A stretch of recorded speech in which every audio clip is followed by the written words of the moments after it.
Hey everyone, and welcome back to the channel. Today, we're diving into a topic that a lot of people are curious about, especially with the world changing so fast. We're going to talk about how the wealthy are planning to not just preserve their fortunes, but actually grow them as we head towards 2026. This isn't about some secret handshake or hidden society. It's about understanding the strategies, the mindset, and the economic shifts they're anticipating. And stick around, because these aren't just lessons for the 1%. There are takeaways here for anyone looking to build a more secure financial future. So, what's the big secret? Spoiler alert, there isn't just one. But there is a fundamental shift in thinking. For decades, the playbook for staying rich was relatively straightforward. Buy blue chip stocks, invest in real estate, maybe collect some art. But the world of 2026 is looking very different. We're seeing rapid technological advancement, major demographic shifts, and a global economy that's more interconnected and volatile than ever before. The old rules don't always apply, and the rich know it. They're not just playing defense. They're on offense, looking for where the world is going, not just where it's been. The first major strategy is a massive pivot towards technology and innovation. And I don't just mean buying shares in big tech companies. The truly forward-thinking wealthy are investing directly into the future. They are becoming venture capitalists or angel investors in early-stage startups focused on solving the world's biggest problems. Think about it: artificial intelligence, biotechnology, clean energy, and space exploration. These aren't just buzzwords. They are sectors poised for explosive growth. By getting in on the ground floor, they're not just hoping for a 10% return. They're aiming for a 1,000% return. They're funding the very companies that will define our future economy. Why this shift? Because they see that the companies of today might not be the giants of tomorrow. They understand that disruptive innovation can make entire industries obsolete almost overnight. So, instead of just holding onto the old guard, they're actively financing the disruptors. It's a high-risk, high-reward game, but it is one they are willing to play because they understand the even bigger risk of standing still. They diversify these early-stage bets across dozens of companies, knowing that even if most fail, the one or two that succeed, the next Google or Amazon, will more than make up for the losses. It's calculated risk-taking on a grand scale. Next up is something that might sound a bit traditional, but has a very modern twist: tangible assets. While they're betting on the digital future, the wealthy are also doubling down on the physical world. But we're not just talking about luxury condos in New York or London anymore. The new focus is on assets that have intrinsic productive value. I'm talking about things like farmland, water rights, and timberland. Why? Because in a world of increasing population and resource scarcity, these assets become incredibly valuable. You can't print more land. You can't digitally replicate a freshwater source. These are finite resources essential for human survival. This strategy is a hedge against inflation and currency devaluation. While digital currencies and stocks can be volatile, a productive farm is always producing food. A forest is always growing timber. This provides a stable, inflation-proof cash flow. Furthermore, with advancements in agricultural technology, or agri-tech, the yields and efficiency of these assets are increasing. So, they're investing in an old-school asset class, supercharging it with new school technology. It's the perfect blend of stability and growth, a cornerstone of the 2026 wealth preservation strategy. They see a future where the demand for food, water, and sustainable materials will only go up, making these assets a surefire bet. The third pillar is globalization, but not in the way you might think. For years, globalization meant investing in emerging markets like China or Brazil. And while that's still part of the equation, the truly savvy are adopting a go-anywhere mentality. They're looking for opportunities in less obvious places: pockets of innovation in Eastern Europe, manufacturing hubs in Southeast Asia, or renewable energy projects in Africa.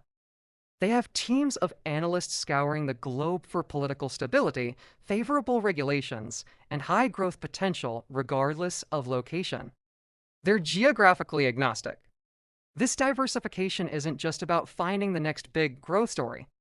It's also a powerful risk management tool. By spreading their investments across different countries and continents, they protect themselves from the political or economic turmoil of any single nation. If one market goes down, another might be soaring. This global footprint makes their wealth incredibly resilient. They're also becoming global citizens, often holding multiple passports or residencies. This gives them the flexibility to move themselves, their families, and their capital to wherever the environment is most favorable. It is ultimate optionality and a key way they insulate themselves from localized risks like tax hikes or social unrest. Now, let's talk about something that is less about what they buy and more about how they structure their lives: the investment in human capital. This is a huge one. The wealthy understand that their greatest asset isn't their stock portfolio, it's themselves and their network. They invest relentlessly in their health, their education, and the education of their children. They're paying for the best healthcare to ensure longevity and vitality. They're constantly learning, attending conferences, joining masterminds, and hiring coaches to stay at the cutting edge of their fields. They're not just sending their kids to good schools. They're curating experiences for them. They're teaching them about financial literacy, entrepreneurship, and global citizenship from a young age. The goal is to create a dynasty of knowledge and capability, not just inherited money.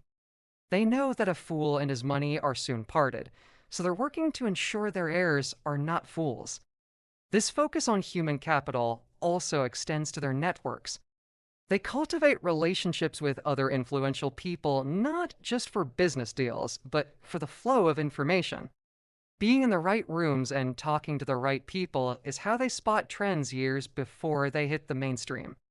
This information asymmetry is a massive and often overlooked advantage.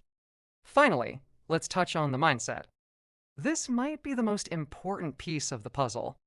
The wealthy of 2026 operate with a very long-term perspective.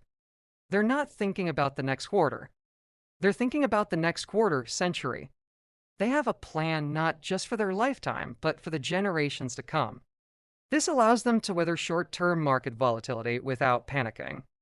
When the market crashes, they don't see a crisis. They see a discount. They see a buying opportunity.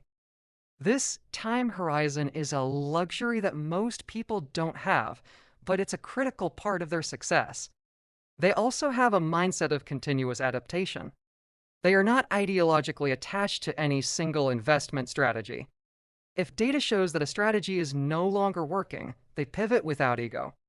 They embrace change because they know that in a fast-moving world, the inability to adapt is a death sentence for wealth. This combination of long-term vision and short-term flexibility is incredibly powerful.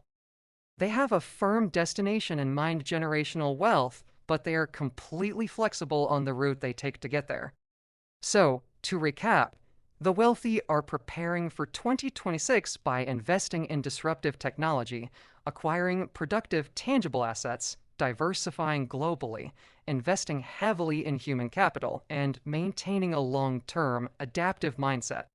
Now, what does this mean for you? You might not be able to invest in a portfolio of startups or buy 1,000 acres of farmland, but you can adopt the principles. You can invest in your own education through online courses. You can start a small side hustle focused on a future trend. You can put a small portion of your savings into a globally diversified ETF. You can focus on your health and building a strong personal and professional network.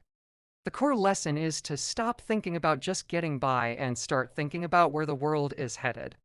Don't just play defense with your finances. Start playing some offense. The future is coming whether we're ready or not, and the strategies the wealthy are using today provide a roadmap for anyone who wants to build a more prosperous and secure tomorrow. It's about being proactive, not reactive. Thanks so much for watching. I hope you found this breakdown insightful. What do you think is the most important strategy for building wealth in the coming years? Let me know in the comments below. And if you enjoyed this video, don't forget to hit that like button and subscribe for more content on finance and future trends.